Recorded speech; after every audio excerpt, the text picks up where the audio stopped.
As Deep came to, he couldn't move. His body was trapped in the snow. His face was covered with a thin layer as the snow continued to fall. All of a sudden, blinding pain shot through his face. Another climber had fallen on top of him. The climber's crampon gouged his lip. The climber's foot twitched, then stopped. At this moment, Deep knew that the climber had suffocated. He began screaming for help. This is the DK-D2 disaster. On October 4th, 2022, 7 instructors along with 34 students, 3 porters, and 1 nursing assistant set off on a training climb on Draupadi Kadanda 2, or DK-D2, in the Himalayan Mountains of India. DK-D2 is not as high as many of the Himalayan mountains surrounding it. The peak is 18,600 feet, which changes dramatically based on season and year. Some historical reports have the peak at over 6,000 meters, or 19,680 feet. Though this mountain is not as technically difficult as other mountains in the area, any mountain this tall presents extreme difficulties, including altitude sickness and sudden weather changes. Even with these dangers, though it had been summited many times, no climbing deaths had ever been recorded on this mountain. In fact, the safe history of this mountain is one of the many reasons that the Nehru Institute of Mountaineering utilizes DK-D2 for training their students in high-altitude climbing. The Nehru Institute of Mountaineering, or NIM for short, is one of India's top climbing schools, and one of the top climbing schools in the world. Though some of the students at NIM are military, most are recreational climbers with everyday jobs that just enjoy climbing. The tuition is subsidized by the government for nationals to incentivize participation, and there is a wait list for almost every course. Therefore, it is a very popular climbing school and in high regard. The climbing school was built in Uttarkashi because it is close to the Gangotri region, which offers great high-altitude climbing potential as well as relatively safe conditions, like DK-D2. In 2019, a student at NIM told the media, DK-D2 is a safe zone and an avalanche-free area. It is the reason why DK-D2 is a perfect place for training. In September of 2022, nearly 57 students enrolled in a month-long mountaineering course at NIM. This was an advanced training course teaching the students how to lead their own expeditions on big mountains. Their training would take place on Dokriani Bamak Glacier and DK-D2. On September 28, 2022, after days of poor weather, the group arrived at Advanced Base Camp. The bad weather continued for the next few days as the group trained on the glacier for 3 days leading up to October 2nd. On the 2nd, they descended from Advanced Base Camp to the moraine, then made their way to the glacier and climbed until they reached Summit Base Camp at 18,600 feet. After setting up Summit Camp with necessary supplies, they retreated back to the Advanced Base Camp where altitude sickness began to set in for some of the climbers. A party shortly assembled for descent. At this point, the trainers made it clear that summiting the mountain would not affect the outcome of the course. Their grades were based on the glacial training that they had already performed, and anyone not in condition to summit should retreat back to base camp. So, some climbers who believed that they were not up to summiting descended by choice, while other climbers with altitude sickness were forced to. No one knew at this time that these climbers were the lucky ones. On October 3rd, what remained of the group headed from Advanced Base Camp to Summit Camp. As they had trekked this course the day before, they understood the terrain and made great time. They were able to reach Summit Camp by noon. This allowed them to set up camp and rest, eat, and sleep, regaining their energy as they would be leaving for the summit in the early morning hours of October 4th. On October 4th at 1 o'clock in the morning, many of the climbers awoke to begin preparations for a run at the summit. One of these climbers was Ankush Sharma, a 23-year-old student who was anxious and excited about the climb and potential summit. Near Sharma, Sunil Lawani, a 28-year-old ex-corporate marketer, had become a full-time outdoorsman and climber. He awoke along with Deep Thakar, also 28 and a part-time fund manager that was excited about making his first attempt at a 5,000-meter peak. On schedule at 3:30 a.m., 7 instructors, 34 students, including Sharma, Lawani, and Deep, 3 porters, and 1 nursing assistant began their climb for the summit of DK-D2. Also along for the climb was one addition to the group, an anonymous skier. He was an adventurer and he was on the climb to ski down DK-D2 from the summit. The early morning hours of October 4th were dark and cold with a little snow, but favorable for climbing. So much so that many were very optimistic that they would attain the summit later that day. Therefore, it was generally a positive atmosphere around summit camp. However, this was the first climb of the mountain since the monsoon season, meaning that the mountain was covered in fresh snow that had not yet been explored or tested by climbers. Therefore, instructors and the most experienced and strongest climbers led the way. They set out on the planned route in the darkness, making good time and without too much difficulty, as the conditions were good. At 16,800 feet, they reached their first landmark and first additional obstacle, a rock feature named Rambo Rock. Rambo Rock featured a brief, ice and snow-covered rocky section. This section was fashioned with a fixed line to assist the trainees in traversing the obstacle. The climbers, one by one, hooked into the line and zigzagged over the rocky obstacle, utilizing their crampons and ice axes. All the climbers were able to overcome Rambo Rock without too much difficulty, but this was just the beginning. It was a long night pushing up the mountain over the loosely packed snow.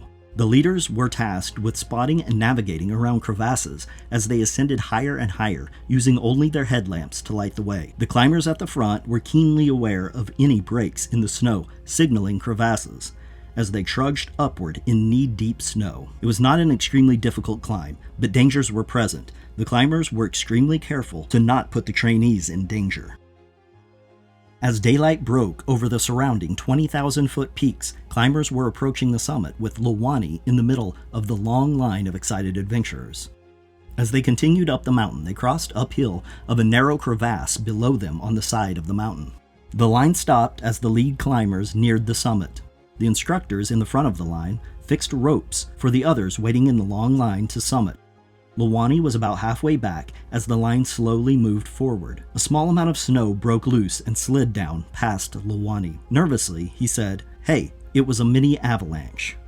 This mini avalanche worried Lawani, but he then remembered in the 40 years of NIM climbs on the DKD2, there had never been a single death. This safety record calmed him and put his fears aside as he continued up the line. Sharma, also on the line, reached the summit snowfield at approximately 8:30 a.m. He was at the upper end of the line. Several instructors were on the summit. Sharma, at the end of the line, unhooked his carabiner and began excitedly climbing to his instructor and the summit. Just behind his foot, a crack in the snow opened up. The crack immediately extended across the snow. Then all of a sudden, everything below the crack began sliding downhill. It was another avalanche, but this time it was much larger.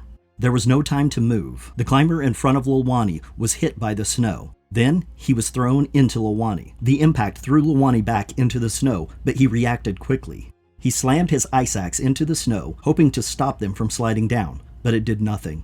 The snow and ice was sliding and tumbling down the side of the mountain, and everyone was going with it. Lawani tried to keep his head above the snow, but it was too much. He felt as if he was drowning in the snow. A few hundred feet from the summit, Deep watched as the snow gained momentum, engulfing all the climbers above him. He braced for impact, then became part of the moving mass tumbling down the mountain. Then almost instantly, he was falling. In a brief moment, Deep thought that he had been launched off of the side of the mountain, and that he was falling to a certain death. But shortly after the fall began, it ended with a thud. He landed on his stomach, but with his head above the snow. He could breathe, but snow kept falling. As the snow fell on his exposed head, he prayed that it would stop as he imagined death by suffocation. All of a sudden, a sharp object hit his face. It was another climber's crampon. The unknown climber landed on top of Deep, and his crampon had cut Deep's lip. Blood was coming out of his mouth now, but the snow stopped falling with the unknown climber's foot next to Deep's face. The foot began twitching, then stopped. Deep knew that the unknown climber had suffocated. Deep started screaming. Lawani's face was covered in snow. Also trapped in the crevasse, he was able to move his head and shook it back and forth, creating an air pocket, and realizing that even though his body was trapped in the snow and he couldn't move anything other than his head, it was a small layer of snow covering his face. He could breathe. He silently recited a Hindu mantra in his head to ease the pain of his impending death. 26-year-old student Suraj Gusain opened his eyes. He had been knocked unconscious by the avalanche. Again, his head was above the snow, but his body was buried. He was also trapped in the crevasse. He thought about his daughter and how she would survive and grow without her father. Some climbers were lucky and came to a stop before the crevasse, and a few were above the crack, so they were not caught in the avalanche, like Sharma. Sharma later said that he glanced over his shoulder and everyone was just gone. Everything happened in the blink of an eye, and everything happened in silence. 34 climbers were missing. They had been forced down the mountain by the avalanche and fallen 80 feet into the crevasse below. As they landed, the snow piled on top of most of them, burying them alive. The few that survived, including Lawani, Deep, and Gusain, listened to the screams from the dying climbers calling for help, and some calling for their parents. The screams quickly faded to silence as the trapped climbers succumbed to their injuries. The instructors at the top immediately radioed down to summit camp, who relayed the news to base camp. At base camp, Shahid Khan, an instructor who had been on the ascent just the day before but had to descend with an ill student, was reading a book outside of his tent. Just a few moments earlier, Khan had been tracking progress on his radio. As the climbers reached the summit and everything was in order, he turned off the radio and began reading his book. After a few moments, a porter ran by with a stretcher, and his quartermaster commanded him to follow the porter up the mountain. He had no idea what was happening until he found out that there had been an accident near the summit. The rescue team was swiftly mobilized. As Khan gathered his gear and prepared for the ascent, he knew that it would take at least 3 hours to reach the accident site, and any survivor in avalanche conditions only lasts on average 30 minutes. As they rushed to prepare the ascent, a helicopter was dispatched. They knew that their ascent would be a recovery mission if the helicopter didn't get to any survivors in the next 20 minutes. Military personnel that were staying at advanced base camp were also dispatched, ahead of Khan and his team. As Khan's team trudged their way to summit camp, he could see the rescue team ahead of him. They made their way up the mountain as quickly as possible, but it was still too slow. It was now 1:30 p.m. They hadn't yet reached the accident site, and neither had a helicopter. At this point, they knew that it had become a recovery mission. Furthermore, the conditions were worsening. By the time they reached summit camp, it was near whiteout conditions, with rain, sleet, and snow, and heavy winds. The porter at summit camp coordinating with survivors above and with base camp below. In the crevasse, Lawani could breathe, but couldn't move. His body was buried in the snow, and he was freezing.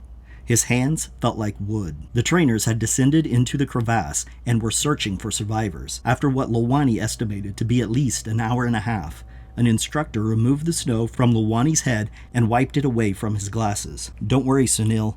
You are alive. We will make it out." The anonymous skier was freed from the snow and assisted looking for the survivors. The rescue team hadn't yet arrived with the digging equipment, so the surviving climbers were digging people out with their hands, helmets, and skis. They removed the unknown climber atop Deep the car and dug out Deep. He was still alive, but in bad shape. The nurse's assistant performed CPR on an instructor near Deep, to no avail. Savita Kanswal was found with her hands cupped over her mouth in an attempt to provide herself an opening to breathe from. She had recently set a national record by climbing Everest and Makalu in just 16 days. Now, she was dead. As Deep the car was pulled from the crevasse, he began to scream, "I don't have my leg. I can't stand." He was soaked and shaking violently. As the snow fell, an instructor wrapped him in a blanket and set him down in the snow. He looked around and saw 4 dead bodies laying next to him. He was overcome with emotion. After rescuing the survivors from the crevasse, they made their way down to summit camp, where the instructor, Khan, greeted them with warm clothing and trying to lift their spirits. Of the 34 climbers that fell into the crevasse, only Deep the car, Sunil Lawani, Suraj Gusain, Akit Kandiyal, and the anonymous skier survived. The other 29, ages ranging from 18 to 47, perished. As Khan described the rescue attempt, the valley felt nothing but the valley of death and silence. It prevailed like the one never seen before. It's hard to describe how it felt to see myself, along with the other AMC instructors, returning back alive, while 27 of our trainees who followed us, with all their trust, were now dead and left behind, due to reasons beyond human ability. Over the course of the next few days, 19 of the 29 bodies were recovered from the crevasse. An avalanche presents a grave danger in mountaineering, as it can take a large number of people in a single blow. With more and more climbers risking their lives to summit the top of the world, more and more climbers will suffer this fate. Khan assisted in the recovery. The accident and recovery took a huge mental toll on him. His account of his ascent, descent, and subsequent rescue and recovery climb is in the description, and well worth the read. This is True Mysteries. Please like, leave comments, and subscribe. Thanks for watching.